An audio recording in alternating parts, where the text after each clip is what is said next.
তো আগের ক্লাসে আমরা কোনটা পড়েছিলাম? জল দূষণটা। এবার আজকে আমরা জল দূষণের পরের যে মাটি দূষণ বা মৃত্তিকা দূষণটা আছে সেটাকে পড়ব। পরিবেশ দূষণ শুরু করেছিলাম আমরা দুদিন আগে। একটা ক্লাসে আমরা পরিবেশ দূষণ সম্পর্কে জেনেছি এবং জেনেছি বায়ু দূষণ সম্পর্কে। পরের ক্লাসে অর্থাৎ কালকের ক্লাসে আমরা জেনেছি জল দূষণ সম্পর্কে। তো যারা বাকি দুটো ক্লাস এখনও করোনি, আমি পিন কমেন্টে লিঙ্ক দিয়ে দিব, তোমরা সেই দুটো ক্লাস আগে করে এসো, তারপরে এই ক্লাসটা করবে।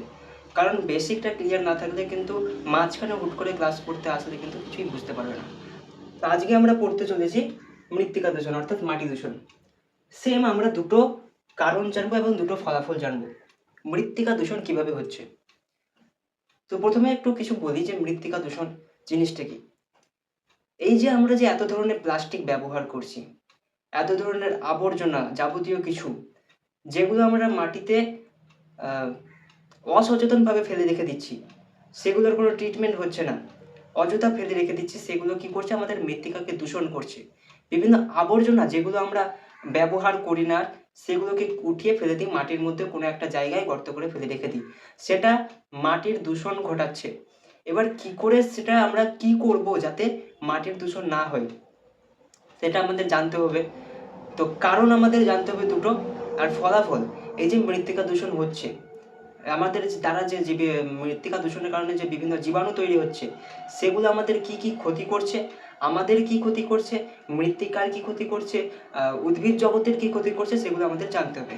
তো প্রথম আমরা যদি দুটো কারণ সম্বন্ধে জানবো, আমরা প্রথমে আমরা জানবো কি সম্বন্ধে? কারণ সম্বন্ধে আমরা প্রথমে জানবো। একটা কারণ যেটা হচ্ছে জীবাণু। জীবাণু কি?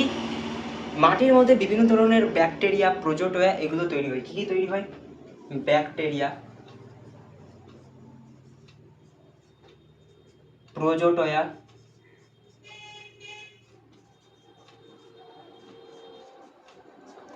কৃমি,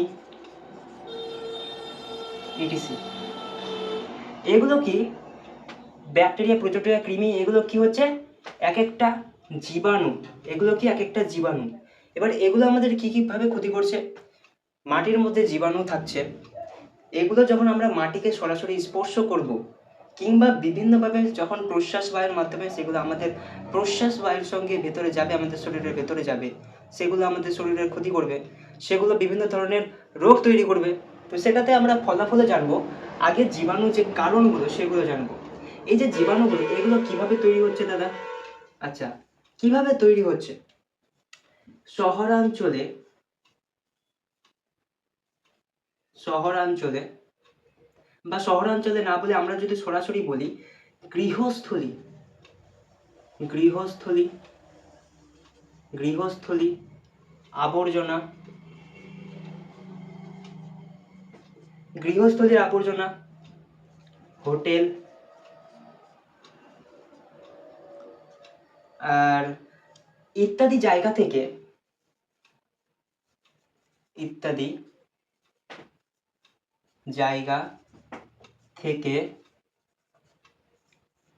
ফেলে দেওয়া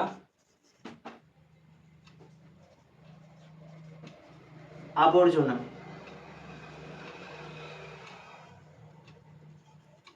আবর্জনা বা বর্জ্য পদার্থ,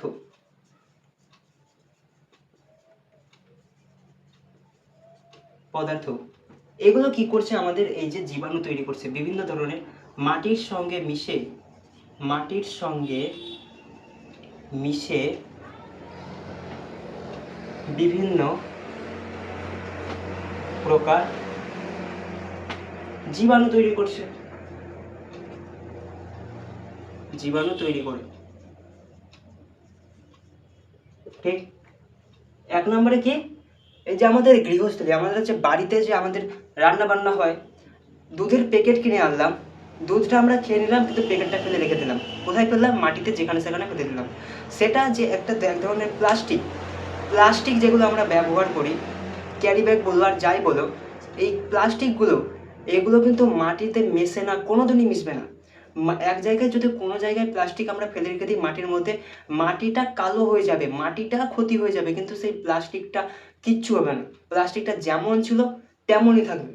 ঠিক আছে, তো বুঝতে পারলাম প্লাস্টিক কতটা ভয়ঙ্কর। তো এই ধরনের শুধু প্লাস্টিক না, যাবতীয় আবর্জনা, এই আবর্জনাগুলো আমরা যেগুলো পরিত্যাগ করে দিচ্ছি, ফেলে দিচ্ছি বর্জ্য হিসাবে, সেগুলো মাটির ক্ষতি করছে। জীবাণু এবার মাটিতে ক্ষতি করছে কিভাবে? মাটির সঙ্গে সেগুলো মিশে মাটির মধ্যে বিভিন্ন প্রকার জীবাণু বা ব্যাকটেরিয়া, প্রোটোজোয়া, কৃমি, এই ধরনের জিনিসগুলো তারা তৈরি করছে। এগুলো আমাদের শরীরের মধ্যে এসে বিভিন্নভাবে, আবার তারা আমাদের মধ্যে আসছে না, শুধু উদ্ভিদের মধ্যেও যাচ্ছে। উদ্ভিদ তো সবসময় মাটির সঙ্গে লেগে থাকছে, এবার ফসলের ক্ষতি করবে। কোনো একটা জমিতে যদি অধিক পরিমাণে ব্যাকটেরিয়া জন্মে যায়, তাহলে ফসলটার কি অবস্থা করবে? পুরো ক্ষতি করবে ফসলটার। এটাই বলছে এখানে যে 1 নম্বর। 2 নম্বর, হাসপাতালের আশেপাশে আমরা দেখি না প্রচুর আবর্জনা পড়ে থাকে। হাসপাতালে ফেলে দেওয়া বর্জ্য পদার্থ বা আবর্জনা থেকে কি তৈরি হয়? আবর্জনা থেকে জীবাণু সৃষ্টি হয়।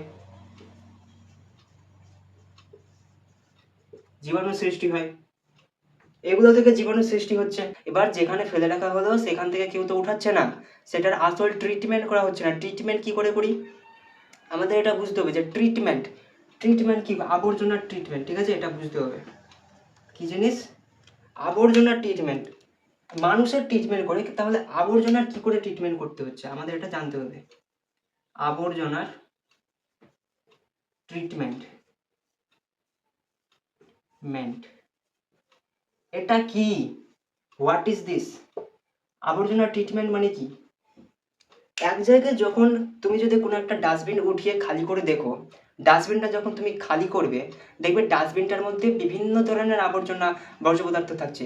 যেমন সেখানে কিছুতে এক ধরনের পদার্থ থাকবে যেগুলো মাটির সঙ্গে সহজে মিশে যাবে, আরেক ধরনের পদার্থ থাকবে যেগুলো সহজে মাটির সঙ্গে মিশবে না, যেগুলো প্লাস্টিক জাতীয় পদার্থ, সেগুলোকে আমাদের আলাদা করতে হবে। আর যেগুলো জৈব, দুই ধরনের, এক ধরনের আবর্জনা দুই ধরনের হয়। আবর্জনা দুই ধরনের হয়। আবর্জনা বা বর্জ্য পদার্থ, ভূগোলেও আমরা এটা পড়েছি। আগে বলি, বর্জ্য পদার্থ এটা কি ধরনের? দুই ধরনের। এক হচ্ছে জৈব ভঙ্গুর, আরেকটা হচ্ছে অজৈব ভঙ্গুর। জৈব ভঙ্গুর কি আর অজৈব ভঙ্গুর কি? যে সমস্ত পদার্থ, যেমন শাকসবজির খোসা, তরকারির, খাবারের অবশিষ্টাংশ, আমরা যেগুলো রান্না করে ফেলে দিই, যেটা অবশিষ্ট অংশ ফেলে দিই, সেটা কি আমি এক জায়গায় শাক কিংবা শাকসবজির যে অবশিষ্ট অংশটা এক জায়গায় মাটিতে আমি ফেলে রাখলাম, 7 দিন পর বা 1 সপ্তাহ পর সেটা কি আমরা দেখতে পাবো? সেটা কি হবে? পচে, সেই অংশটা পচে গিয়ে মাটির সঙ্গে মিশে যাবে। তো যেই পদার্থগুলো, যে বর্জ্য পদার্থগুলো মাটির সঙ্গে সহজেই মিশে যাবে, তাকে বলবো আমরা জৈব ভঙ্গুর। আর অজৈব ভঙ্গুর কাকে বলবো? একটা প্লাস্টিকের ব্যাগ বা প্লাস্টিকের যে কোনো জিনিস, তাকে যদি আমি এক জায়গায়, কোনো একটা জায়গায়, নির্দিষ্ট জায়গায় মাটিতে পরীক্ষা করার জন্য ফেলে রাখলাম, 1 মাস পর, 1 বছর পর, 10 বছর পর তাকে যদি ওখানেই রাখা হয়, একটা শক্ত প্লাস্টিকের কোনো একটা বস্তুকে যদি কোথাও নির্দিষ্ট জায়গায় রাখা হয়, এসে দেখবো আমি যেমন ছিল তেমনই আছে, কোনো কিছু হবে না তার। তো মাটির মধ্যে যে সমস্ত জিনিসগুলো সহজে মিশবে না, মাটির মধ্যে যে ব্যাকটেরিয়াগুলো থাকে, যে সমস্ত পদার্থগুলো থাকে, মাটি যেগুলোকে ভাঙতে পারবে না, নিজের মধ্যে মিশিয়ে নিতে পারবে না, মাটির সঙ্গে যেগুলো সহজে মিশবে না, তাদেরকে বলবো আমরা অজৈব ভঙ্গুর। যেমন প্লাস্টিকের জিনিসপত্র, তাদেরকে বলছি আমরা অজৈব ভঙ্গুর। আর জৈব ভঙ্গুর বললাম যেগুলো সহজে মাটিতে মিশে যাবে। তো এই যে আবর্জনা ট্রিটমেন্ট, তাহলে কি? এক জায়গায় যেখানে আবর্জনা ফেলে রাখা হচ্ছে, সেখান থেকে আমাদের জৈব ভঙ্গুর পদার্থ এবং অজৈব ভঙ্গুর পদার্থ, এদেরকে আলাদা করতে হবে। জৈব ভঙ্গুর মাটিতে ফেলে রেখে দাও, কোনো ব্যাপার না, সেগুলো মাটির সঙ্গে মিশে যাবে। কিন্তু যারা অজৈব ভঙ্গুর, তাদেরকে আমাদের প্রক্রিয়াকরণের মাধ্যমে আবার নতুনভাবে ব্যবহার করতে হবে। না হলে সেটা যদি আমরা মাটিতে ফেলে রেখে দিই তাহলে মাটির ক্ষতি হবে, তাকে যদি আমরা পুড়িয়ে দিই তাহলে বায়ুর ক্ষতি হবে। তো তাই জন্য আমাদের প্লাস্টিক এর ব্যবহার কমাতে হবে। আর যেগুলো ব্যবহার হয়েছে সেগুলোকে ফেলে না দিয়ে আবার পুনরায় তার ব্যবহার করতে হবে, যাতে মাটি কিংবা বায়ু এর ক্ষতি না হয়। তো এটার আমাদের খেয়াল রাখতে হবে। তো হচ্ছে একটা কারণ জীবাণু। তারপরে আমাদের আরো দুই নম্বর কারণ জানতে হবে, সেটা হচ্ছে রাসায়নিক পদার্থ। রাসায়নিক পদার্থ এটা কি? আমরা বায়ু দূষণ, জল দূষণ এগুলোতেও জেনেছি রাসায়নিক পদার্থ নিয়ে। রাসায়নিক পদার্থ, জল দূষণে আমরা জেনেছিলাম যে বিভিন্ন রাসায়নিক উপাদান যেগুলো জমির সারের সঙ্গে জলের সঙ্গে মিশে গিয়ে অন্য জলাশয়ে গিয়ে জলের ক্ষতি করছে। সেভাবে তাহলে রাসায়নিক পদার্থগুলো মাটির কি করে ক্ষতি করছে? মাটির কি করে ক্ষতি করছে? রাসায়নিক পদার্থের মধ্যে বিভিন্ন ধরনের পদার্থ থাকে, যেমন ডিডিটি, আমরা যে বাইরে থেকে রাসায়নিক সার প্রয়োগ করি সেগুলো। যেমন এখানে কয়েকটা বলছে, মাটিতে যদি আমরা নিয়ম না মেনে যদি অধিক পরিমাণে সার প্রয়োগ করি তাহলে মাটির ক্ষতি হবে। তুমি কোথাও ধান লাগিয়েছো, এবার ধানের জমিতে তুমি কিছু বুঝলে না, আমি জানি যে সার প্রয়োগ করলে ভালো ধান ফলবে, বেশি ধান ফলবে, বেশি সর্ষে ফলবে, আমি দিলাম যতগুলো আছে আমি সার প্রয়োগ করে দিলাম। তোমার ভালো হবে না, তোমার আরো ক্ষতি হয়ে যাবে, তোমার পুরো জমিটার ক্ষতি হবে, তোমার পুরো ফসলের ক্ষতি হবে, তুমি কয়েক বছর সেখানে কিছু চাষ করতে পারবে না। তো বেশি পরিমাণে সার প্রয়োগ করা যাবে না, নিয়ম মাফিক সার প্রয়োগ করতে হবে আমাদের, তাহলেই কিন্তু আমাদের ফসল সুস্থ থাকবে, আমাদের জমি সুস্থ থাকবে, সেটাতে আমরা পর পর লাগাতার অনেক বছর ধরে আমরা সেটাতে ফসল চাষ করতে পারবো। এগুলোকে খেয়াল না রাখলে কিন্তু আমাদের কিন্তু জমির অর্থাৎ আমাদের মাটির ক্ষতি হবে, আমাদের মৃত্তিকা দূষণ হবে। তো আমরা কি দেখবো যে 1 নাম্বার, আমি মুছে দিই উপরে মুছে দিই, এটা তোমরা আই হোপ বুঝে গিয়েছো, তাই আমি উপরেটা মুছে দিই আর ভালোভাবে রাসায়নিক পদার্থ কি সেটা বোঝাই। রাসায়নিক পদার্থ কি? আচ্ছা, কি জানলাম আমরা? 2 নম্বর কারণ রাসায়নিক পদার্থ, ঠিক, এটা জানলাম। রাসায়নিক পদার্থ 1 নম্বর যে কারণ রাসায়নিক পদার্থের, সেটা হচ্ছে নিয়ম না মেনে অধিক পরিমাণে সার প্রয়োগ।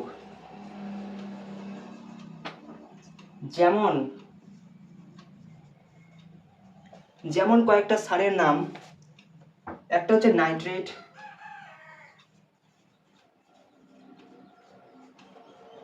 ফসফেট, আর কি, নাইট্রেট, ফসফেট ইত্যাদি, ঠিক আছে, ইত্যাদি। এই যে সারগুলো, এই ধরনের সারগুলো যদি নিয়ম না মেনে যদি আমি অধিক পরিমাণে সার প্রয়োগ করি কোনো একটা জায়গায়, কোনো একটা জমিতে, তাহলে জমিটার কিন্তু ক্ষতি হচ্ছে। এবার তো এটা তো হলো নিয়ম না মেনে আমরা যেটা প্রয়োগ করি। তারপরে হচ্ছে কীটনাশক, ফসল বিনষ্টকারী বিভিন্ন জীব বিনাশ প্রয়োগ করলে। আমরা জানি ফসলের মধ্যে বিভিন্ন প্রকার কীটনাশক হয়, আমরা কীটনাশক সার প্রয়োগ করি কি নাকি ফসলে পোকা হয়েছে, ফসলটাকে নষ্ট করে দিচ্ছে। সবজির জমিতে গাছে পোকা হয়েছে, সবজিটাকে নষ্ট করে দিচ্ছে, আমাদের বাইরে থেকে স্প্রে করে সেটাকে কি করতে হয়, কীটনাশক বিনাশ, জীব বিনাশ, যে সমস্ত কীট পতঙ্গ সেগুলোকে মারার জন্য আমাদের কি করতে হয়, কীটনাশক সার প্রয়োগ করতে হয়। এবার সেগুলো কি করছে, সার তো আমরা প্রয়োগ করছি, জীব বিনাশ হচ্ছে, কিন্তু সেটা আমাদের ফসলের মৃত্তিকা কিভাবে ক্ষতি করছে, সেটা কি করছে, আমাদের এই কীটনাশক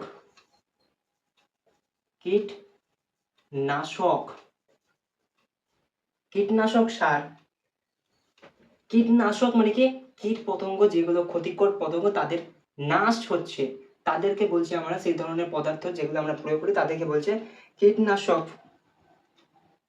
তাদের প্রয়োগের কারণে সেগুলি খাদ্য শৃঙ্খলে প্রবেশ করে জীব বিবর্তন ঘটায়। কীটনাশক এদেরকে মারার জন্য, কীটদের মারার জন্য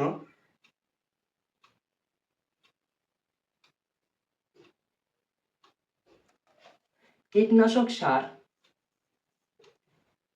খাদ্য শৃঙ্খলে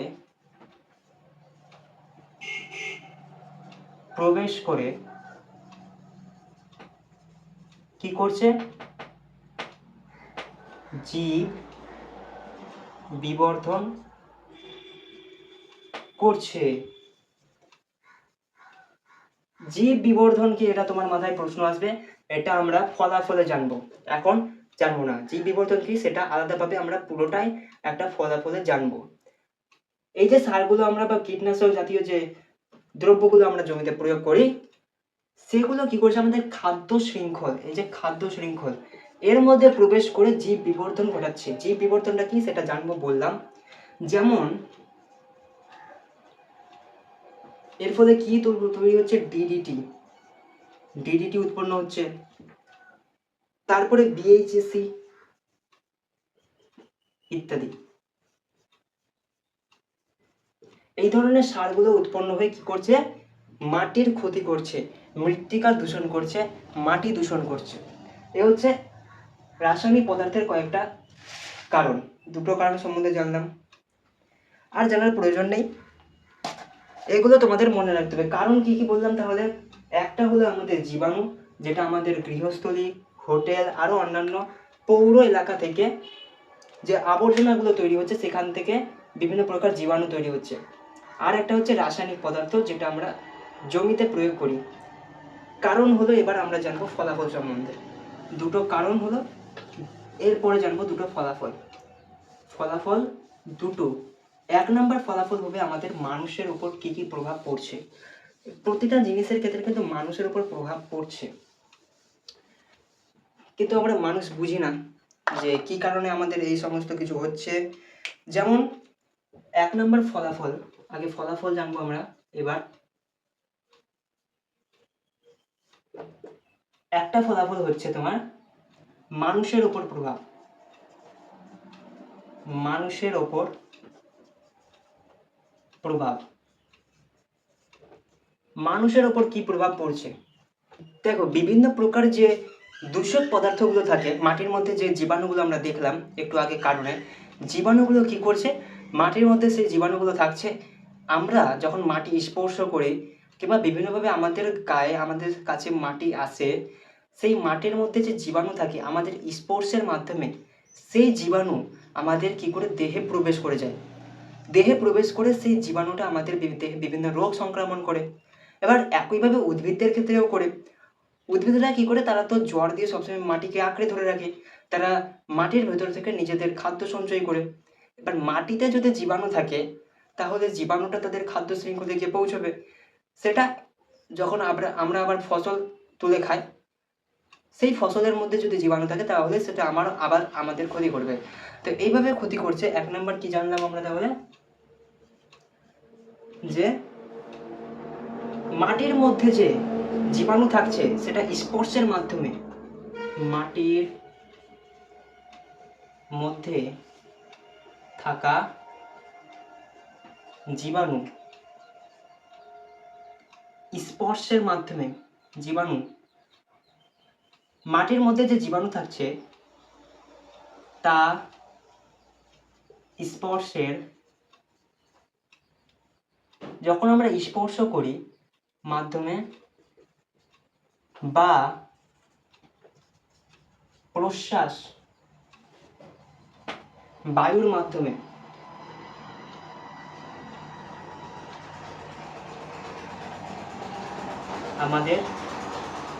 আমাদের কি করছে, আমাদের দেহে প্রবেশ করে বিভিন্ন রোগ তৈরি করে। এবার দেখো এই যে সংজ্ঞাগুলো আমি দিচ্ছি, এগুলো কিন্তু প্রিমিয়াম সংজ্ঞা না, এটা আমার নিজে থেকে বানানো। এগুলো তোমরা মনে রাখার জন্য দেখতে পারো, এগুলো আমি বোঝানোর জন্য দিচ্ছি। এমনটা না যে এগুলোই তোমরা পরীক্ষায় লিখে আসবে, তোমরা বইটা ক্লাসটা করার পরে বইটা কিন্তু অবশ্যই দেখবে, বইয়ের মধ্যে কি লেখা আছে সাজিয়ে গুছিয়ে নিজের মতো করে বানাবে। আমাকে কিন্তু ফলো করবে না, আমি যেটা বুঝাচ্ছি বোঝানোর জন্য যেভাবে পড়াচ্ছি সেটা বোঝো জাস্ট। তো এগুলো একটা। 2 নাম্বার আর কি আমরা ফলাফল দেখতে পাবো, ভারী ধাতুযুক্ত কৃষিজনিত কৃষিজনিত যে পদার্থগুলো থাকছে, জীবাণুগুলো থাকছে, সেটা আমাদের মধ্যে প্রবেশ করে।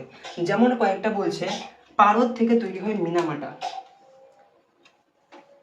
ভারী ধাতুযুক্ত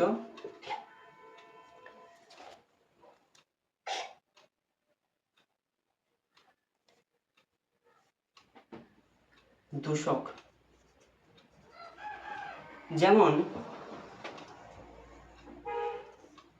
1 নম্বর হচ্ছে পারদ থেকে হয় মিনামাটা রোগ, মিনামাটা রোগ। 2 নম্বর সীসা থেকে হয় ডিসলেক্সিয়া, সীসা থেকে হয় ডিসলেক্সিয়া।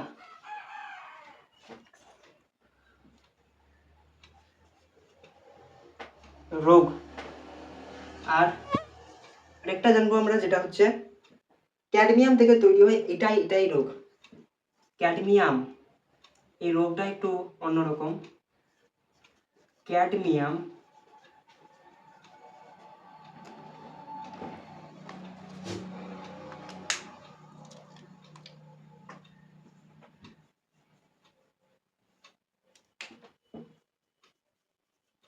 ক্যাডমিয়াম থেকে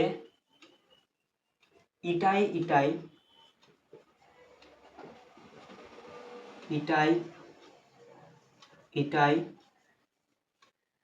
রোগ। ক্যাডমিয়াম থেকে হয় এটাই রোগ। এই যে ভারী ধাতুযুক্ত দূষক যেগুলো মাটির মধ্যে মিশে থাকছে, যেমন পারদ, সীসা, ক্যাডমিয়াম, এগুলো কি আমরা জানি এগুলো তৈরি করছে মিনামাটা রোগ, ডিসলেক্সিয়া রোগ, ইটাই রোগ। এই রোগগুলো তৈরি করছে। ধাতুগুলোর নাম তো জানি, কিন্তু ধাতুগুলো আমাদের মাটির সঙ্গে মিশে থাকা ধাতুগুলো আমাদের এসে কিভাবে ক্ষতি করছে সেটা কিন্তু জানি না। আজকে জেনে গেলাম যে মিনামাটা, এই ধরনের রোগগুলো এই পারদ ধাতুযুক্ত দূষকগুলো তৈরি করছে।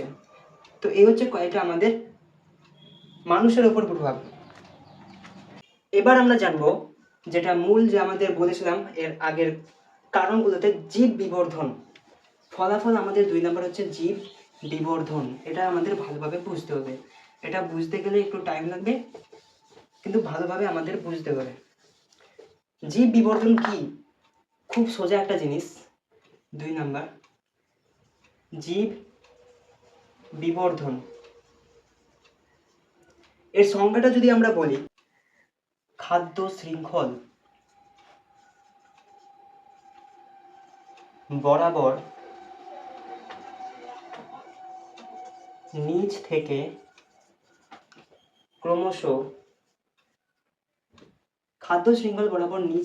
ক্রমশ উচ্চতর পুষ্টি স্তরে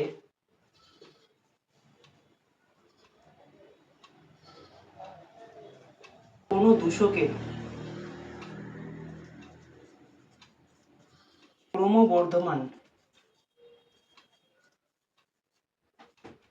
সঞ্চয়ের ঘটনাকে জীব বিবর্ধন বলে।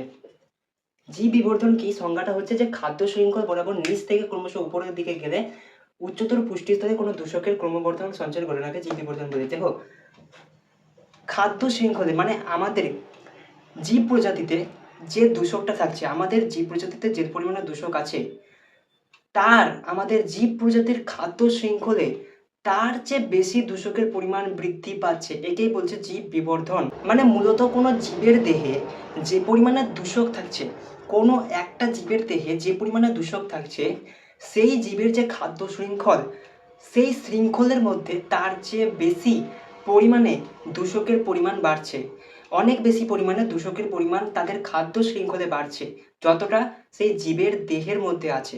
একেই বলছি আমরা, এই যে বেড়ে যাওয়া খাদ্য শৃঙ্খলে যে দূষকের পরিমাণ বেড়ে যাওয়া, একে আমরা জীব বিবর্ধন বলছি। খাদ্য শৃঙ্খলে দূষকের পরিমাণ বেড়ে যাওয়াকে জীব বিবর্ধন বলে। কাকে জীব বিবর্ধন বলে? খাদ্য শৃঙ্খলে, জীবেদের খাদ্য শৃঙ্খলে দূষকের পরিমাণ জীবের দেহের চেয়ে বেড়ে যাওয়ার ঘটনাকে জীব বিবর্ধন বলে। এর ফলে কি তৈরি হয়? এর ফলে তৈরি হয় ডিডিটি। ডিডিটি জিনিসটা কি আমি বলেছি, আমি আর বলবো না। এর আগের ক্লাসগুলোতে এই ডিডিটা তা বলেছিলাম আমি, এর ফুল ফর্মও বলে দিয়েছি, ইচ্ছা থাকলে দেখে নিবে। আর্সেনিক,